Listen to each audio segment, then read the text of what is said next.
សួស្តីបងប្អូនទាំងអស់គ្នាតោះមករៀនអាននិងប្រកបជាមួយនឹងពាក្យភាសាកូរ៉េទាំងអស់គ្នា Nop Payo No O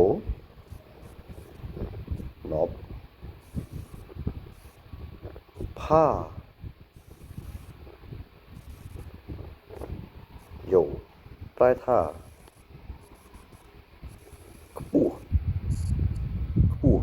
ដូច្នេះពុកម៉ែបងប្អូនរៀនប្រកបជាមួយខ្ញុំទាំងអស់គ្នា Nop នេះអ៊ឺន No ដាក់ស្រៈ O No នឹងបជួនជាអ្នកនេះគឺ ប៊ីអ៊ឹបគឺសញ្ញាអក្សរបណប់អាស្រៈអាយោណប់ហើយយោប្រែថាខ្ពស់ពុកម៉ែបងប្អូនប្រកបគឺត្រូវប្រកបឲ្យចំតួអក្សរស្រៈនិងព្យញ្ជនៈឲ្យបានច្បាស់កុំបន្លំបើសិនជាបងប្អូនយើងបន្លំ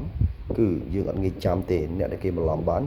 គេកាច់តងស៊ីងបានគឺមានន័យថាគេស្ទាត់ជំនាញទៅហើយប៉ុន្តែយើងរៀនដំបូងដើម្បីឲ្យច្បាស់ការសរសេរនិងការអានឲ្យត្រឹមត្រូវតែអានឲ្យច្បាស់និងចំណអូណូនិងបណប់អាយោណប់អាយោពេលយើងអានលឿនណប់ផាយោប្រែថាខ្ពស់